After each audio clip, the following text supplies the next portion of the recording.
வணக்கம். தமிழாளி தொலைக்காட்சி செய்திகள் வாசிப்பவர் கமலா ஜெகதீஸ்வரன். முதலில் தலைப்புச் செய்திகள். தென்னிந்திய கல்வி வலயத்துக்குட்பட்ட 4 பாடசாலைகளுக்கு அவசர விடுமுறை வழங்கப்பட்டுள்ளது. தென்னிந்திய பகுதியில் தற்போது பரவி வரும் வைரஸ் காய்ச்சல் காரணமாக இவ்வாறு குறித்த பாடசாலைகளில் தற்காலிகமாக மூடப்பட்டுள்ளதாக தெரிவிக்கப்படுகிறது. பாடசாலை மாணவர்களிடையே நோய் தொற்று பரவுதலை தடுக்கும் நோக்கில் இந்த முடிவு எடுக்கப்பட்டுள்ளதாக தென்னிந்திய வலய கல்வி பணிப்பாளர் தெரிவித்துள்ளார். இதன்படி தென்னிந்திய தேசிய பாடசாலை, தென்னிந்திய புனித மாத்தேயு இருமொழி பாடசாலை, தென்னிந்திய ராஜபக்ஷ வித்தியாலயம் மற்றும் பல்லேகமாவில் உள்ள சித்தாந்த தொடக்க பாடசாலை ஆகியவற்றின் மாணவர்களுக்கு இன்று மற்றும் நாளை என 2 நாட்களுக்கு விடுமுறை அளிக்கப்பட்டுள்ளது. தென் மாகாண ஆளுநர் அலுவலகத்தின் அறிவுறுத்தல்களின் அடிப்படையில் இந்த முடிவு எடுக்கப்பட்டுள்ளதாக அறிவுறுத்தப்பட்டுள்ளது. தமிழக வெற்றி கழக சட்டமன்ற குழு தலைவராக விஜய் தேர்வு செய்யப்பட்டுள்ளார். சென்னை பனையூரில் தாவேகா தலைமை அலுவலகத்தில் தேர்தல் வெற்றி பெற்ற தாவேகா எம்எல்ஏக்கள் கூட்டம் நடைபெற்று வருகிறது. இந்த நிலையில் அனைத்து எம்எல்ஏக்களின் ஏகோபித்த ஆதரவுடன் தமிழக வெற்றி கழக சட்டமன்ற குழு தலைவராக விஜய் தேர்வு செய்யப்பட்டுள்ளார். சட்டமன்ற தேர்தலில் 108 தொகுதிகளில் வென்று தாவேகா ஆட்சி அமைக்க உள்ளது. இந்த நிலையில் சட்டமன்ற குழு தலைவராக தேர்ந்தெடுப்பு செய்யப்பட்டுள்ள விஜய் முதலமைச்சராக பொறுப்பேற்பார் என்பது குறிப்பிடத்தக்கது. முதலமைச்சர் ஸ்டாலின் உள்ளிட்ட திமுகவின் முக்கிய அமைச்சர்கள் என பலரும் தோல்வியை சந்தித்திருந்த நிலையில் இன்றைய தினம் முதலமைச்சர் பதவியில் இருந்து மு.க. ஸ்டாலின் அதிகாரப்பூர்வமாக விலகியுள்ளார். இந்தியா எதிர்காலத்தில் எங்களை சீண்டினால் தக்க பதிலடி கொடுக்கப்படும் என்று பாகிஸ்தான் எச்சரித்துள்ளது. பகல்காம் தாக்குதலுக்கு பதிலடி கொடுக்கும் விதமாக இந்தியா ஆபரேஷன் சிந்தூர் என்ற பெயரில் பாகிஸ்தான் எல்லைக்குள் புகுந்து இராணுவ நடவடிக்கையை முன்னெடுத்துள்ளது. 4 நாட்கள் நடைபெற்ற இந்த இராணுவ மோதல் பேச்சுவார்த்தைக்கு பிறகு மே 10 முடிவுக்கு வந்துள்ளது. இந்தியா நடத்திய ஆபரேஷன் சிந்தூர் என்ற இராணுவ நடவடிக்கை நாளையுடன் 1 வருடத்தை நிறைவு செய்கிறது. இந்த நிலையில் எதிர்காலத்தில் இந்தியா பாகிஸ்தான் மீது தாக்குதல் எதுவும் நடத்தினால் அதற்கான தக்க பதிலடி கொடுக்கப்படும் என்று பாகிஸ்தானின் பாதுகாப்பு அமைச்சர் கவாஜா ஆசிப் தகவல் தெரிவித்துள்ளார். பாகிஸ்தான் இராணுவத்தின் வான், நிலம் மற்றும் நீர் ஆகிய தளங்களில் பாதுகாப்பு திறன்கள் இன்று பல மடங்கு அதிகரித்திருப்பதாகவும் எங்களுக்கு எதிராக திட்டங்கள் உருவானால் அதன் தொடக்கத்தையும் அதன் முடிவையும் நாங்கள் தான் தீர்மானிப்போம் என்று அமைச்சர் கவாஜா ஆசிப் எச்சரித்துள்ளார். தாவேகா தலைவர் விஜய் ஆட்சியமைக்க பெரும்பான்மையை நிரூபிக்க முடியாவிட்டால் அரவிந்த் கெஜ்ரிவால் பாணியை கையில் எடுக்க உள்ளதாக தகவல் வெளியாகி உள்ளது. சட்டசபை தேர்தலில் மாபெரும் வெற்றியை பெற்ற விஜயின் தமிழக வெற்றி கழகத்திற்கு பெரும்பான்மையை நிரூபிக்க இன்னும் 12 உறுப்பினர்கள் ஆதரவு தேவை. இதற்கமைய கட்சி தலைவர் விஜய் பிற கட்சிகளிடம் ஆதரவு கேட்கும் நிலை உருவாகி உள்ளது. ஆனால் ஆட்சி அதிகாரத்தில் பங்கு என்ற நிபந்தனை விதிக்கப்படும் பட்சத்தில் தமிழக வெற்றி கழகத்தினால் தனித்து இயங்க முடியாது. எனவே 2 வார கால அவகாசமே உள்ள நிலையில் விஜய் தனது நிர்வாகிகளிடம் நிபந்தனையுடன் ஆதரவு கரம் நீட்ட வந்தால் அதனை ஏற்றுக்கொள்ள வேண்டாம் என்று கூறியதாக தகவல் வெளியாகி உள்ளது. மேலும் தமிழ்நாட்டில் மீண்டும் தேர்தல் வந்தாலும் இதைவிட அதிக இடங்கள் நமக்கு கிடைக்கும் என்று அவர் பேசியதாக கூறப்படுகிறது. இதன் மூலம் 2015 ஆண்டில் அரவிந்த் கெஜ்ரிவால் கையில் எடுத்த யுக்தியை விஜயும் எடுத்திருப்பதாக தெரிகிறது. 2013 டெல்லி சட்டசபை தேர்தலில் ஆம் ஆத்மி போட்டியிட்டு வெற்றி பெற்றது.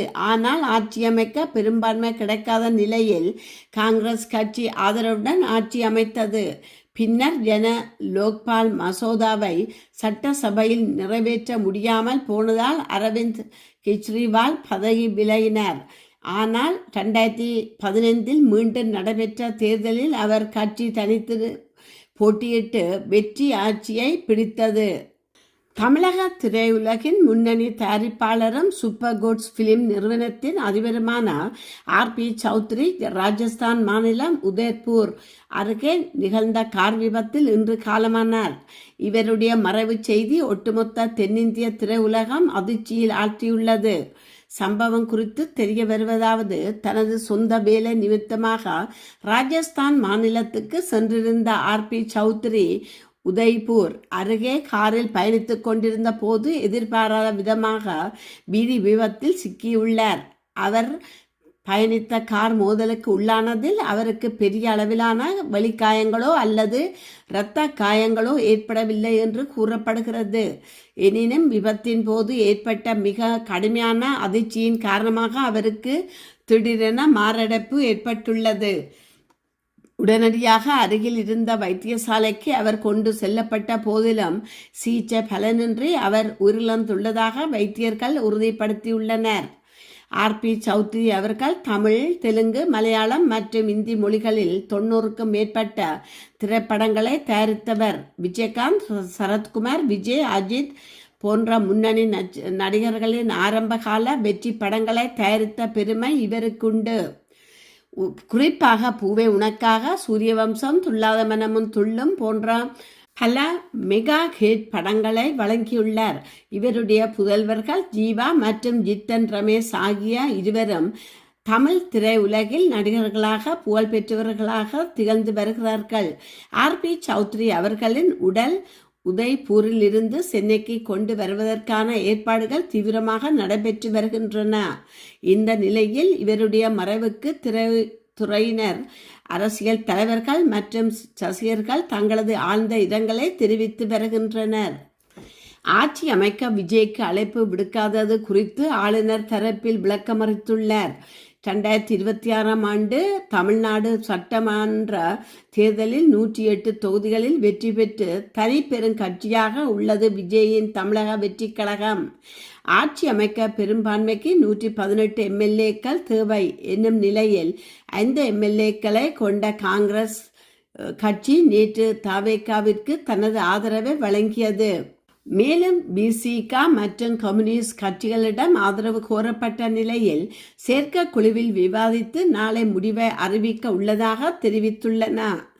இந்த நிலையில் தனிப்பெரும் கட்சி என்ற அடிப்படையில் ஆட்சி அமைக்க அழைப்பு விடுவிக்குமாறு தவேக தலைவர் விஜய் நேற்று தமிழ்நாடு பொறுப்பு ஆளுநர் ராஜேந்திர விஸ்வநாத் அர்லேக்கராயை சந்தித்து உரிமை கோரினர். இன்று வரை ஆளுநர் அழைப்பு விடுவிக்காத நிலையில் இன்று விஜயை ஆளுநர் நேரில் அழைத்து விளக்கமளித்துள்ளார்.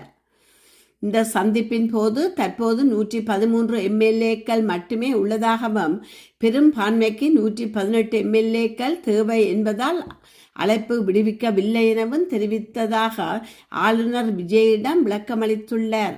ஆளுநரின் இந்த செயலுக்கு காங்கிரஸ், பிசிக, கம்யூனிஸ்ட் கட்சிகள் கண்டனம் தெரிவித்துள்ளன. ஈரான் தலைநகர் தெஹ்ரான் மாகாணத்துக்கு உட்பட்ட அந்தேஷ நகரில் அர்காவன் என்ற பல அடுக்குமாடி வணிக வளாகம் உள்ளது. இங்கு நூற்றுக்கணக்கான கடைகள் மற்றும் அலுவலகங்கள் செயல்பட்டு வருகின்றன. இந்நிலையில் இந்த வளாகத்தில் மக்கள் கூட்டம் அதிகமாக இருந்த நேரத்தில் திடீரென ஒரு பகுதியில் தீப்பிடித்தது. அடுத்த சில நிமிடங்களில் தீ வேகமாக மற்ற பகுதிகளுக்கும் பரவியது. இதனால் வணிக வளாகம் முழுவதும் கரும்புகை சூழ்ந்தது. கடைகளுக்கு வந்திருந்த பொதுமக்கள் மற்றும் ஊழியர்கள் அலறி அடித்தபடி வெளியே ஓடினர்.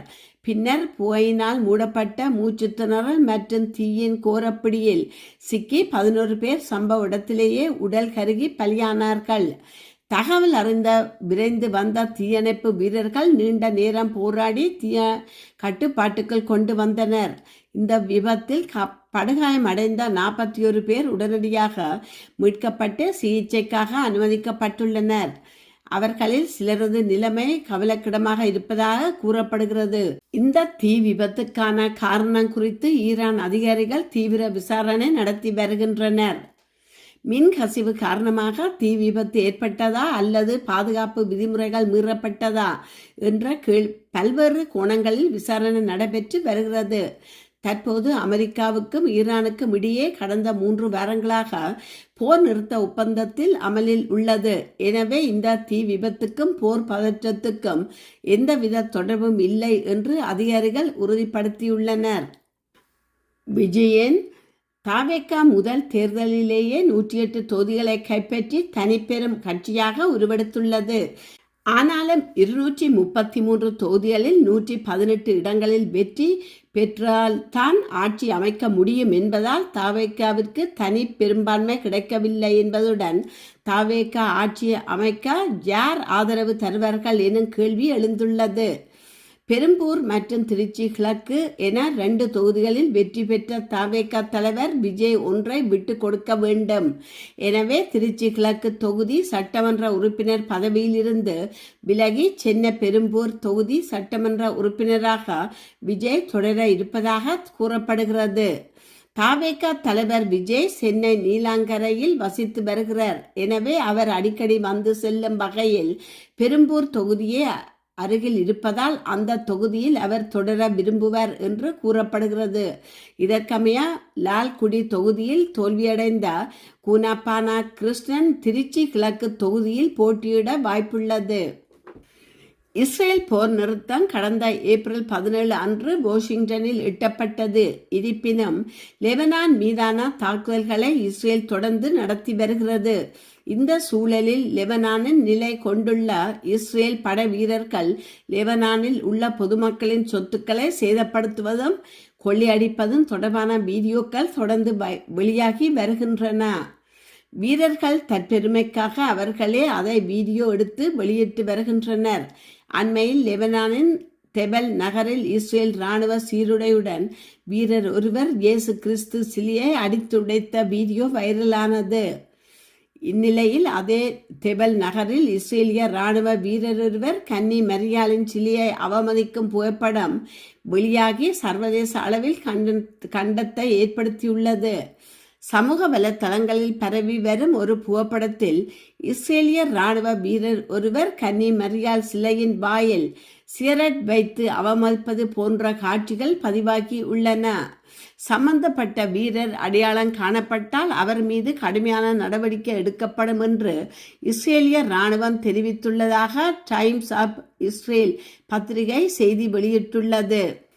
ஹோர்மோஸ் நீரிணை திறக்கப்படவில்லை என்றால் ஈரான் மீது அதிகப்படியான தாக்குதல் நடத்தப்படும் என அமெரிக்க ஜனாதிபதி டொனால்ட் ட்ரம்ப் எச்சரிக்கை விடுத்துள்ளார். பாகிஸ்தான் தலைமையில் நடைபெற்ற அமெரிக்கா மற்றும் ஈரான் இடையேயான அமைதி பேச்சுவார்த்தைகள் தோல்வி அடைந்ததை தொடர்ந்து ஈரானின் துறைமுகங்கள் மற்றும் ஹோர்மோஸ் நீரிணையை அமெரிக்கா படைகள் முற்றுகையிட்டு வந்தன. இதனைத் தொடர்ந்து அமெரிக்க ஒப்பந்தத்தை ஈரான் ஏற்றுக்கொண்டால் இந்த போர் விரைவில் முடிவுக்கு கொண்டுவரப்படும் எனவும் எரிபொருள் விநியோகம் மீண்டும் தொடங்கும் எனவும் அமெரிக்க ஜனாதிபதி டொனால்ட் ட்ரம்ப் அறிவித்திருந்தார். அமெரிக்கா முன்மொழியும் ஒப்பந்தத்தை ஏற்கவில்லை என்றால் மீண்டும் ஈரான் மீதான தாக்குதல் தொடரும் என கூறி அமெரிக்க ஜனாதிபதி ட்ரம்ப் இன்று தனது சமூக வலைத்தள பக்கத்தில் பதிவிட்டுள்ளார். முன்னதாக ஈரானின் அணுசக்தி திட்டத்துக்கு எதிராக அமெரிக்கா மற்றும் இஸ்ரேலிய படைகள் இணைந்து கடந்த பிப்ரவரி 28 அன்று நடத்திய தாக்குதலில் ஈரானிய தலைமை மதகுரு அயதுல்லா அலி கமேனி கொல்லப்பட்டது குறிப்பிடத்தக்கது.